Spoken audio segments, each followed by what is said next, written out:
Et bien bonjour à toutes et à tous, bienvenue sur ma chaîne YouTube des figurines et des jeux pour une spéciale nouveauté de chez Libellude Dice Forge. Donc le jeu vient de sortir là il y a quelques jours. Léa de Libellude me l'a envoyé pour que je vous en fasse la présentation. Léa que je salue au passage, qui m'a envoyé une jolie petite carte avec un petit mot pour le mage elfe. Eh bien écoute, je te remercie Léa. C'est très gentil de ta part. Donc ce que je vous propose, c'est de vous faire l'unboxing de ce jeu, de vous présenter un petit peu succinctement comment ça se passe. Mais il y a déjà des vidéos de règles qui sont présentes sur YouTube, dont celle de Léa qui vous présente comment jouer. Donc ça, vous retrouverez le lien en haut à droite de cet écran. Alors, Dice Forge, c'est quoi? Déjà, dans un premier temps, c'est un jeu qui se joue à partir de 10 ans ou plus pour 2 à 4 joueurs et pour une durée approximative de 45 minutes. Alors, qu'est-ce qu'on doit faire dans Dice Forge? Justement, c'est assez original, c'est pour ça que ce jeu m'a attiré, j'ai de très bons retours dessus. Alors, c'est un jeu de construction de dés qu'on appellerait Dice Crafting, un petit peu, vous connaissez le deck building, donc en construction de cartes, un jeu de construction de cartes. Là, c'est un jeu de construction de dés. Ça voudra dire que vos héros, parce que vous allez incarner des héros dans le jeu, devront évoluer, récupérer des ressources, et changer, améliorer les faces des dés. Et ça me paraît tout à fait original et intéressant. Alors, en gros, les héros devront lancer leurs dés pour récolter des ressources qui leur offriront de multiples possibilités. Donc, ils pourront améliorer leurs dés en achetant de nouvelles faces, monter en puissance. Ils devront aussi se mesurer à des épreuves concoctées par les dieux pour gagner gloire et récompense. Et effectivement, au final, devront obtenir leur place au prix de, bien sûr, toutes leurs quêtes auprès des dieux du Panthéon. Donc ça, c'est super cool. Écoutez, ce que je vous propose, c'est de vous montrer ce que contient Dice Forge. On va prendre mon couteau de combat et on va faire l'autopsie de ce jeu. Hop, vous voyez, je fais des efforts. Maintenant, j'enlève le film plastique protégeant les jeux, ce que je ne faisais pas avant. Donc voilà, écoutez, on passe à l'unboxing. Allez, c'est parti. Déjà, on peut voir que le matériel, la couverture a été très bien travaillée, très attirante. Voilà, donc on retrouve dans le jeu déjà la présentation. Ah, j'ai une carte. Il y a une carte. Alors, est-ce que c'est une carte spéciale? Car elle est déjà slivée. Je sais pas trop. Ah, je lirai tout ça. Donc, je vais la mettre de côté pour l'instant. Donc, on a les guides du héros. Le guide du héros. Avec toutes les cartes, je suppose, leurs effets. Enfin, toutes les explications du guide, enfin des héros. On a le rangement, les règles et rangements de mise en place de la boîte. Alors on peut voir effectivement que la boîte est aussi un rangement pour le jeu, ce qui est plutôt pas mal, mais également fait office de plateau de jeu qu'on va venir mettre sur le dessus. Donc là je trouve que ces idées sont pas mal, de faire des boîtes de rangement pour les pions, ce qui n'est pas forcément le cas dans tous les jeux. Et en même temps, cette originalité de poser le plateau de jeu, du moins le plateau secondaire du jeu, là où on pourra acheter le matériel. Donc vous voyez, les règles sont pas énormes. Alors ça se déplie dans ce sens-là. Voilà, hop. Il y a une double face. Voilà, voilà. Alors ici, nous avons... Alors ça, ce sont les plateaux de joueurs où on va venir mettre ces cubes de ressources. À savoir que c'est extensible. Dans le jeu, vous pourrez rajouter un petit morceau pour augmenter en plus vos ressources. Donc il y a 4 plateaux de jeu de différentes couleurs. Donc on va peut-être en ouvrir pour vous montrer de plus près.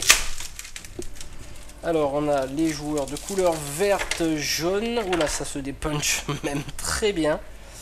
Et on a les joueurs couleur bleu et blanc, voilà, qui correspondront sûrement aux dés du jeu. Voilà, vous voyez, hein, c'est hop, ça se dépunch.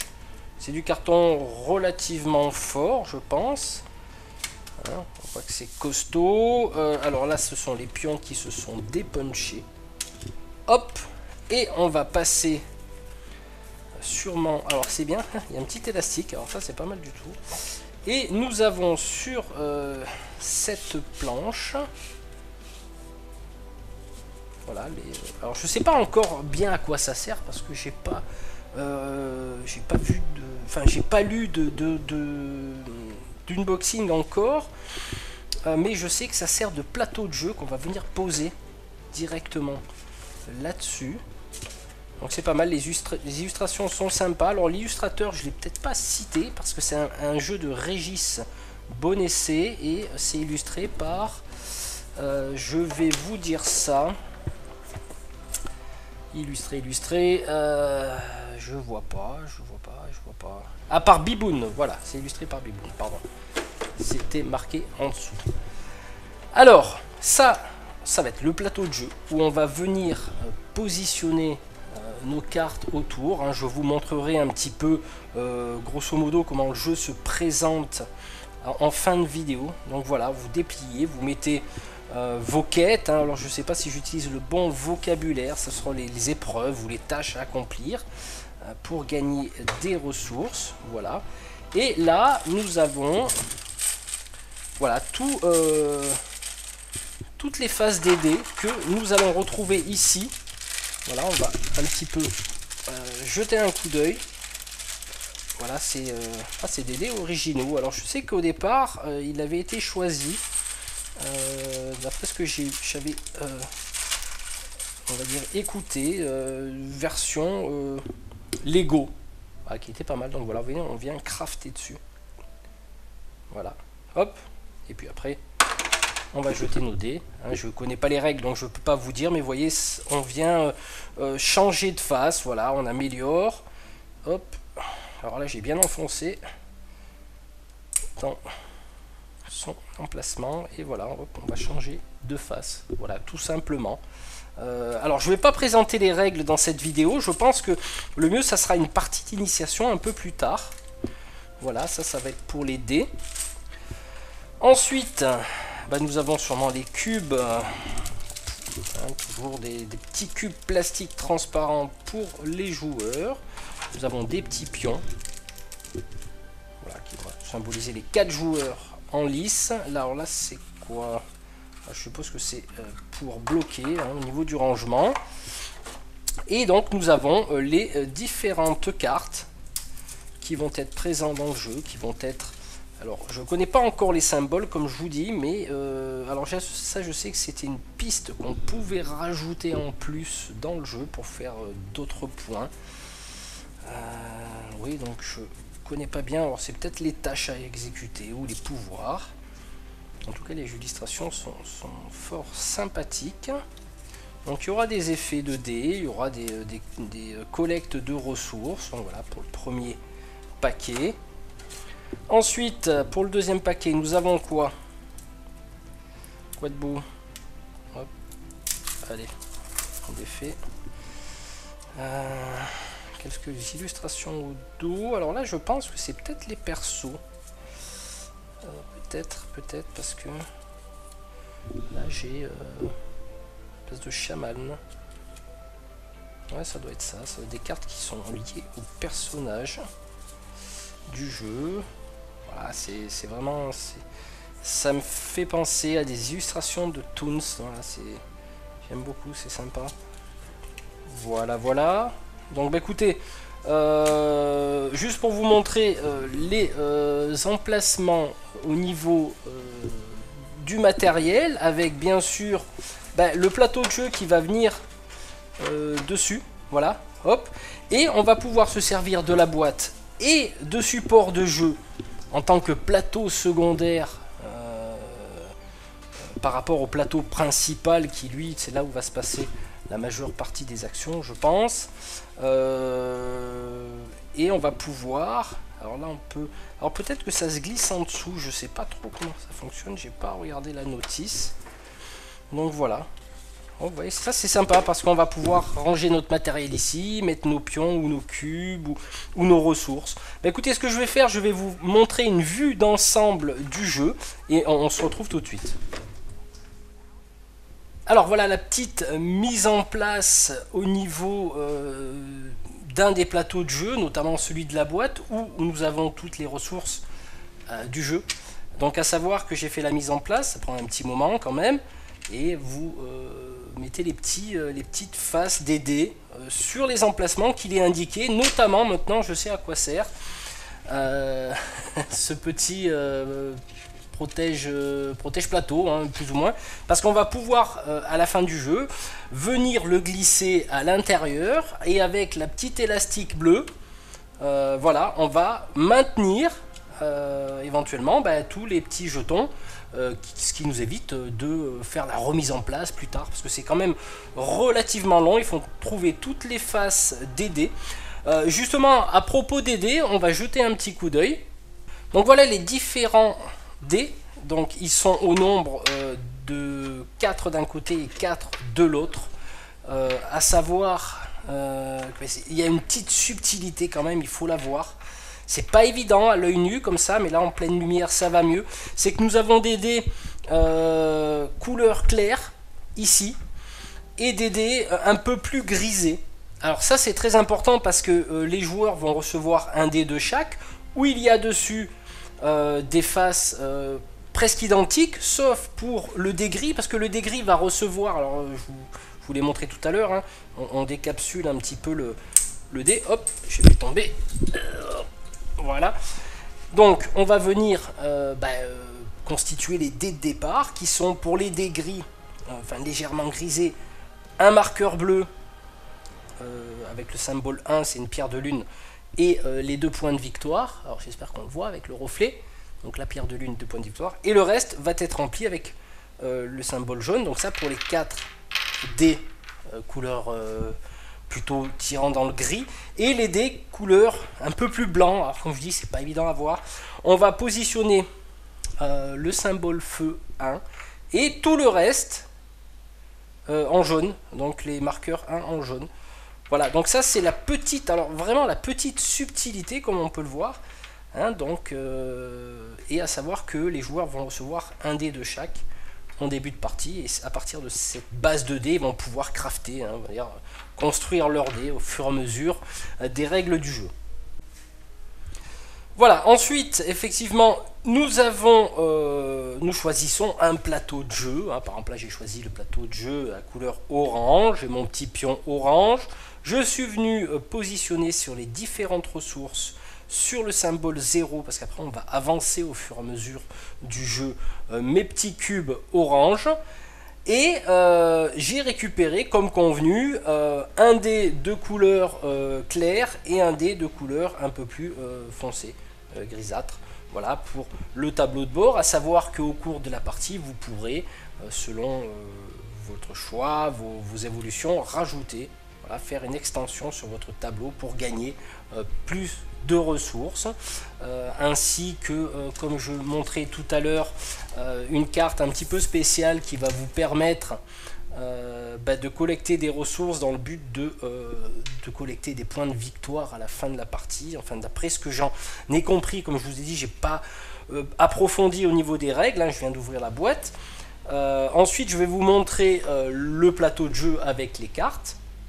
Alors voilà, la mise en place est effectuée. On peut voir que on positionne le plateau secondaire qui représente le temple, où on va pouvoir récupérer des faces 2D. On le colle au plateau de jeu. Hein, c'est plus accessible pour aller chercher nos différentes faces 2D, nos pions, etc. Alors, en quoi ça va consister? Donc, je vais positionner mon joueur correspondant à la couleur de mon plateau sur cette piste-là. On peut voir qu'il y a un marqueur de tour de 1 à 10. Donc ça, les règles, vous les découvrirez, notamment au niveau de Yann Drev, qui a fait une excellente présentation de règles sur ce jeu, dont vous retrouverez le lien en haut à droite de l'écran. Donc, je ne vais pas trop m'étendre là-dessus. Je vous renvoie sur la vidéo de Yann. Donc on a positionné nos cartes d'une certaine façon, donc je ne vais pas rentrer dans les détails. Et le but justement va être de partir en quête pour récupérer ces cartes. On aura trois phases. On aura une phase où chaque joueur va jeter ses dés et on va les positionner sur sa carte de jeu qui vont nous donner certaines ressources. On aura une phase, on aura des phases d'action où on pourra se déplacer sur les cartes pour les acheter. Notamment, par exemple, là j'ai 2 en ressources en pierre de lune. Je vais déplacer mon joueur sur les cartes accessibles au niveau des pierres de lune, donc bien différencier les pierres de lune et les pierres de soleil ou de feu. Et je vais avec mes 2 points de pierre de lune acheter cette carte là par exemple, qui me donnera des effets plus tard dans le jeu. Donc là je la retournerai et bien sûr je verrai toujours l'effet apparaître, mais on va la retourner. Pourquoi? Parce qu'il y a les points de victoire sur la carte. Voilà un petit peu. On va pouvoir aller au temple, on va pour de l'or, donc pour dépenser de l'or pour les dieux, acheter des faces 2D que l'on va modifier, notamment par exemple si je vais au temple et je me rends pour 6 pièces d'or, je peux changer une face de mon dé. Par exemple, je vais prendre celle-là. Alors, petite astuce, hein, voilà, avec l'angle, le coin de la face que je vais remplacer, hop, je la déclipse, je la positionne et je vais la mettre sur mon plateau de joueurs. Voilà un petit peu. Donc là, je ne vais pas trop rentrer dans les détails. Le but va être effectivement d'avoir le maximum de points de prestige, comme on appelle ça, à la fin de la partie pour accéder au rang de demi-dieu. Donc il n'y a qu'une place, hein, donc il va falloir se batailler pour l'avoir. Et nous allons aller sur des îles. Donc ça, c'est des îles en payant des pierres de lune. Ici, en payant 50-50 des pierres de lune et des pierres de soleil, me semble-t-il que ça s'appelle. Et effectivement de ce côté aussi. Et puis ces cartes vont faire des effets dans le jeu durant la phase qui leur est associée. Voilà un petit peu succinctement à quoi va ressembler le jeu. Comme je vous dis, je vous renvoie sur la vidéo d'Yann qui est vraiment très bien. Écoutez, je vais vous montrer pour finir le rangement de la boîte. Voilà, on termine cette vidéo par le super rangement de la boîte de jeu. Alors vraiment, ça a été super bien étudié. Moi, je trouve que c'est très rare de trouver un tel rangement dans un jeu, parce que tout a été étudié pour. Alors si vous regardez bien, on met les pions des joueurs ici, les dés, les cartes. Alors les cartes, je les ai positionnées un peu n'importe comment, mais je sais qu'il y a un ordre parce qu'il y a des petits icônes ici, donc feu et pierre de lune, donc il faut les ranger dans cet ordre là. Les pions des joueurs, les extensions des tableaux. Ensuite on va venir positionner les plateaux des joueurs ici, tout simplement. Par dessus on va mettre le plateau de jeu. Alors voilà à quoi sert ce que je disais tout à l'heure. Donc là je touche pas, hein, parce qu'autrement j'envoie tout en l'air. Ça permet de glisser votre plateau comme ceci. Et hop, vous voyez, donc là c'est prêt pour le prochain jeu, la prochaine session de jeu. Et on va, alors j'essaye de pas tout foutre en l'air parce que c'est pas évident. Voilà, hop, et on vient mettre cela ici. J'ai même de la place pour mes petites cartes que m'a envoyé Léa, hop, en souvenir. Alors ça, bien sûr, vous pourrez le jeter. Et ainsi que les différents livrets du jeu pour ranger la boîte. Et le tout est prêt pour une autre session de jeu. Mais écoutez, j'espère que cette vidéo vous aura plu. N'hésitez pas à liker, à partager. Encore un grand merci à la société Libellude, en particulier Léa qui m'a envoyé le jeu. Alors moi je vais pas faire les règles parce que comme je vous disais tout à l'heure, il y en a qui l'ont très bien fait, donc je vais pas me répéter là-dessus. Par contre, que je vous proposerai, étant donné que c'est une session de jeu qui peut durer 45 minutes, j'essaierai de faire une vidéo de gameplay du jeu. Et on va se retrouver bien sûr très bientôt pour de nouvelles vidéos. Donc je n'ai pas de date à vous fournir pour la vidéo de gameplay, parce que comme vous le savez, pour ceux qui me suivent sur Facebook, j'ai pas mal d'actu en ce moment. Mais promis, je ferai une session de jeu dès que j'aurai maîtrisé les règles. Et ça, je remercie à Yann Drev qui va beaucoup m'aider là-dessus. Allez, Dice Forge, c'est parti. On se retrouve très bientôt. Je vous souhaite une bonne journée, une bonne soirée selon l'heure à laquelle vous regardez cette vidéo. Le mage elfe vous salue. À très bientôt. Ciao.